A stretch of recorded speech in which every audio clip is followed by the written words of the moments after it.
Hello and welcome to GSI. I'm Lucas, great to have you here, and this is the very first Wargame Red Dragon replay of our new and exciting 2 versus 2 GSI Invitational Tournament.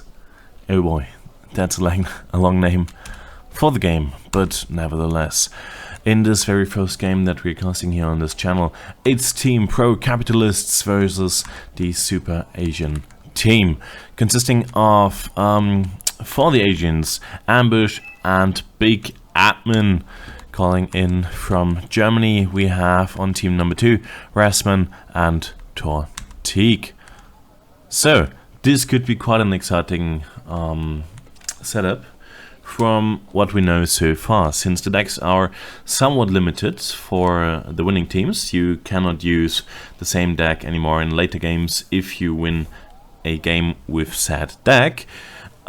Teams need to be very careful and considerate about what decks they choose. The pro capitalists in here are playing, I think, let me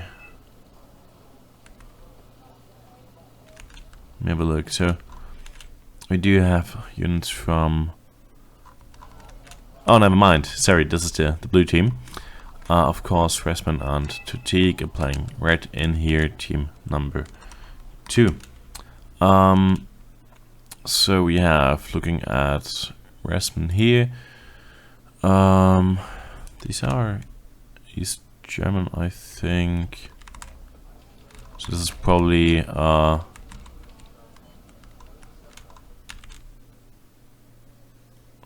this is East Germany mechanized, and then Tortique, presumably, it seems like he is playing red general. From the notes they gave me, they have one East German mech and one red moto. Okay, so red motorized could be quite interesting, since neither deck really provides him with any heavy tanks, which could be quite troublesome for them in case that Ambush and Big Admin are trying to push with heavy tanks. Nonetheless, on these maps, since there are 3 lanes here, so India and a hotel, I reckon you would probably be able to do very well here without any more expensive tanks. Same could be said for Icon Alpha, a lot of forested area here, a lot of close combat, and here usually cheaper tanks tend to fare a lot better and give a lot of better return on investment than heavier tanks. This doesn't have to be true though for golf. There's quite a lot of open area here, and high RP values and also good armor values could be quite valuable in here. Nonetheless, there are a lot of covered areas from where expensive tanks could be flanked. Usually, for example, in this house right here, there has to be an ATGM or something else put down here. Okay, let's look at what they're building up so far. They will have to somewhat split themselves among these 3 lanes. Usually, if you play this map 3 versus 3, each player can focus on 1 lane. If you play 2v2, you somewhat have to adapt a bit. Probably need to make a decision where you want to push. And since Alpha, Echo, Hotel, and India are 2 pointers, I'd assume that it's way more attractive to push on the flanks and to push golf. It's also rather hard to completely push the enemy out of golf, since it's just a vast space. Nonetheless, it does seem that Razzmann is planning to push Alpha and probably just send a small defense force here to Hotel in India. We do see quite a lot of healers, so they have MI-17s, and we can immediately see that they are better players, since they are starting their helos from above buildings, which just gives them a tiny bit of advantage, talking in times that the helos need to start, since they're already starting airborne. So a couple of Mi-17 coming packed with infantry and a couple of so-calls to intercept anything the enemy might throw at them. They do start with 3 CVs. You will need 1 CV to capture the reinforcement zone, that is Foxtrot, and for the blue team that's Charlie. But starting with a 3rd CV to secure the early tick from the 2-pointers could be quite a nice idea. So, I'm already seeing bombers here running in. Let's just give it a quick run through. A lot of infantry, which is expected from Moto and Mac decks. Let's have a very quick look at what the blue team is throwing in here. These seem to be South African units, and I feel like probably they're playing one South African deck. The other one could be a Scandi deck. Playing just with 1 fob though could defy the impact of the strong beacons quite a bit. It also does seem like they forgot to use one of the CVs back in base, which could enable the red team to gather quite a lot of conquest points right in the beginning.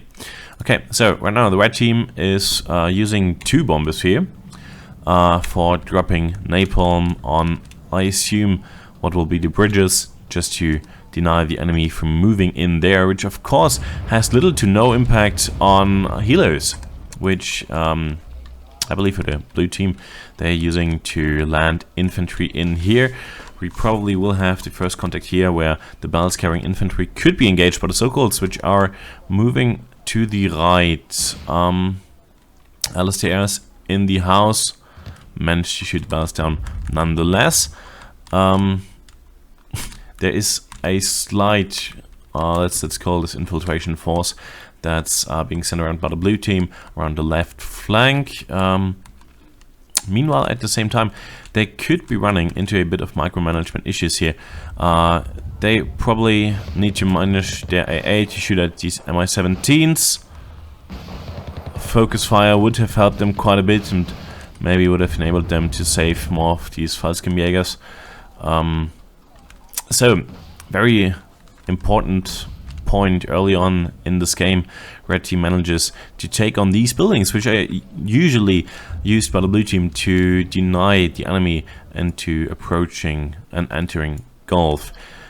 If the red team manages to hold these down, they probably could even push through Gulf very early on in the game, which is usually very hard for the blue team to re-enter. The napalm bombs are back, and as usual with these 3 planes, they do have a very short time that they need for reinforcing. They're not dropping onto these buildings.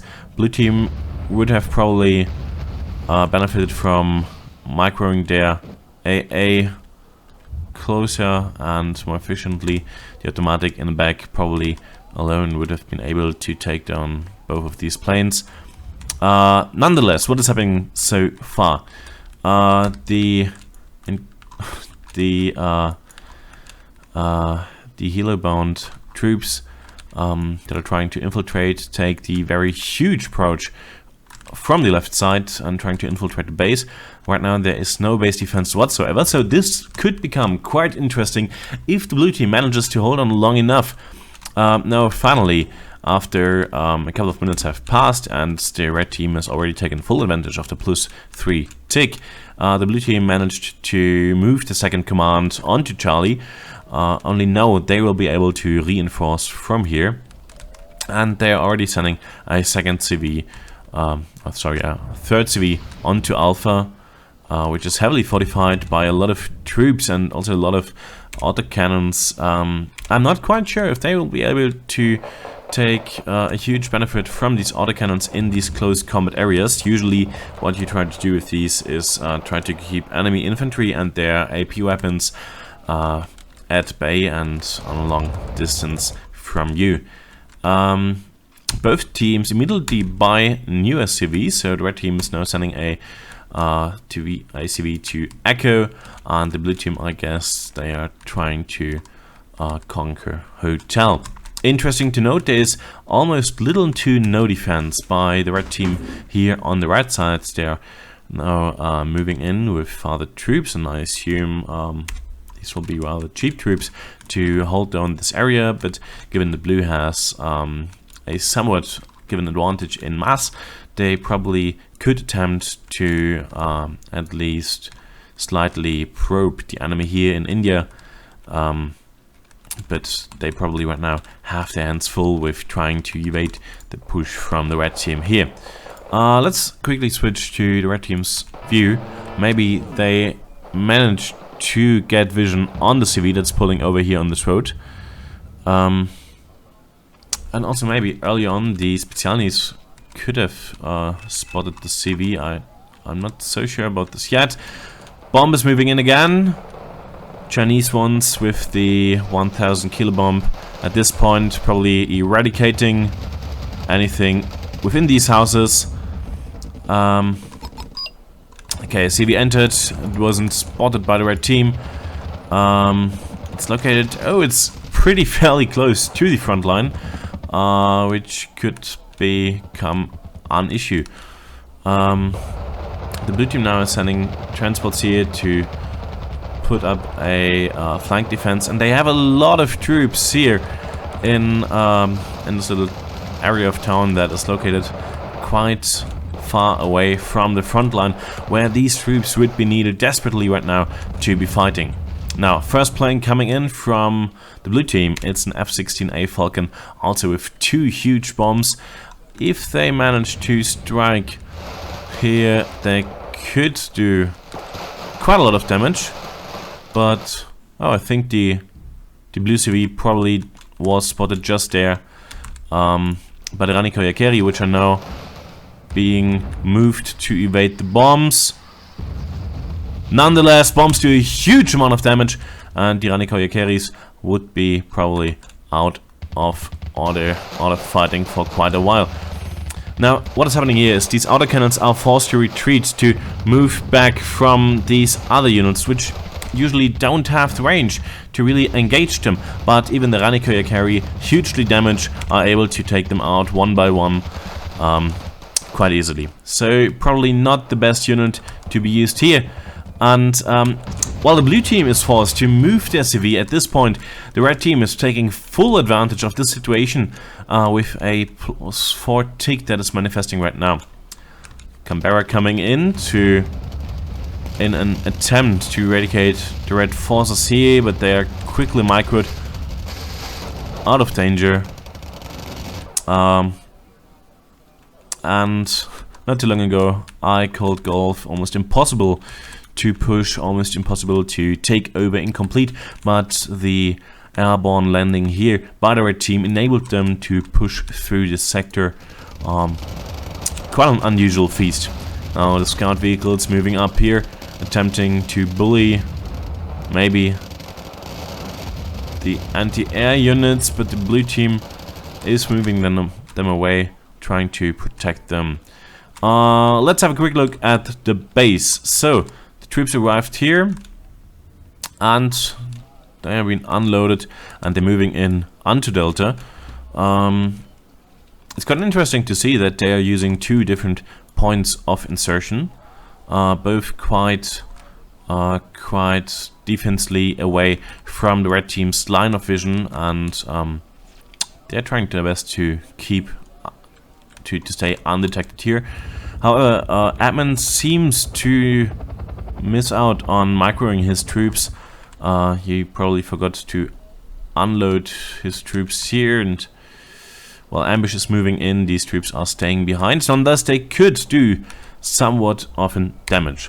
South African Special Forces come equipped with a 23-point AP launcher and also with an AA launcher, so they could be able to both take down the CV and the Mi-17, which is currently landed here to resupply, but could act in defense of the CV. So in case they manage to stay undetected and sneak around here, they probably would be able to take out the CV. Whatsoever, this effect could be quite Okay, sorry, English is not my first language. This effect could be quite small, since the red team would be able to spawn a new CV from Foxtrot anyway and have it here within seconds. Now, the Fallschirmjäger Rockies are being unloaded, but they are not moving yet. Oh, what is happening? Maybe they are planning to attack in 2 waves. I don't know about this. Nonetheless, tick for the red team has finally been stopped by the blue team, placing their CV in a hotel and finally managing to hold their CV here in Alpha. Nonetheless, this leaves the red team in a 166 point advantage over the red team. And as you can see here, the blue team is trying to infiltrate the red lines again with South African Special Forces. Here at this front in India, the red team has put up a somewhat relevant defense, and I feel like the Modschützen probably established contact to the enemy at some point. And usually you want to protect your sectors with such a perimeter of defense, which the red team failed to do in the base. Right now the red team probably has spotted the South African Special Forces, which are moving in quite aggressively. I'm not so sure whether this might have been a mistake. South African Special Forces conquering the FOB and also trying to shoot down the plane which is moving in to intercept the helos. Red team nonetheless, they are spawning huge amount of transports of scout tracks within an instant. Great reaction from them, and the Special Forces probably don't have any chance against that many troops. The Fallschirmjäger sucking behind now would have been a great addition, maybe moving through these buildings in an attempt to fight off these defending forces. But for both teams right now, it's about finding or denying the blue team to find the CV. They're right now buying picket set, which are great in an attempt to destroy these silos. A trailer right here, denying any vision on a Foxtrot CV. I'm quite unsure yet whether the red team has spotted these Swedish helicopters on the Fallschirmjäger. I think they are undetected so far, moving in now. I'm not so sure whether that's the right move. The red troops defending here are probably here to stay. Nonetheless, weapons on with the Special Forces, but they are probably going to be absolutely diminished by the 20 Formosa moving in here with their grenade launchers. These are completely and absolutely deadly in any kind of town fights, and as you can see here, the Special Forces are eradicated within seconds after establishing enemy contact. Okay, let's hope for the blue team that they keep the Fallschirmjägers here in hiding a bit more.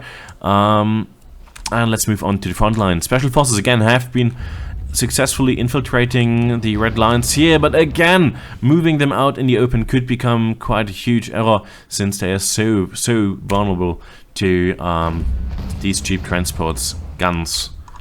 What else is happening? We still have the red team putting a huge amount of pressure onto Alpha, and I feel like they could very comfortable place a CV in here, which is already moving in here. They've secured quite a great perimeter around this place, protecting them from, well, effectively, the enemy would have to fight through Alpha from the left.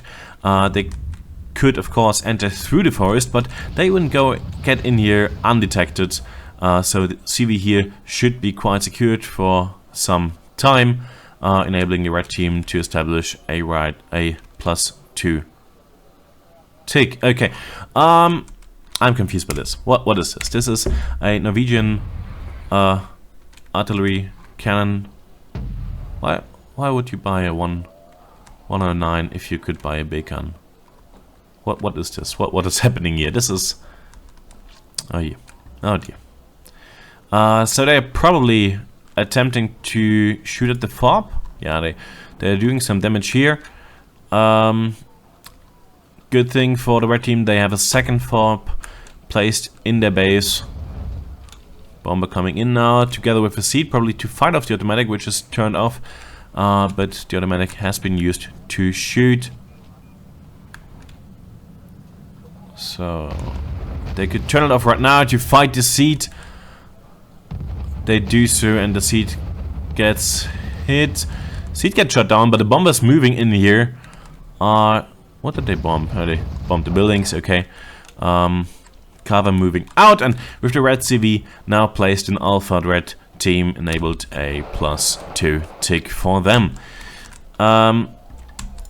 Let's talk about strategy right now. So for the blue team, and I'm sure they are in quite a lot of trouble here with being put under pressure from the red team on both their left and right fronts. But at the same time, they spent about 100 points in buying, well, substandard artillery in an attempt to kill the red team's FOBs, also only with medium success, which haven't been used at all. The red team right now has shown no artillery whatsoever, and right now they didn't show any strategy which would rely on a FOB whatsoever. They were probably able to take this FOB down, but they are spending a lot amount of money on this, and yeah, I just don't feel like this is like this brings any benefit in this part of the game right now whatsoever. Moving on, red team has established a +4 tick by taking down the blue hotel CV, and they could also increase the tick rate for them with the red tubes now approaching these buildings, which once entered should enable the Ranikoya carry to get vision on the blue CV, which is located here. So interesting to see. The CV is spotted, automatic is spotted as well.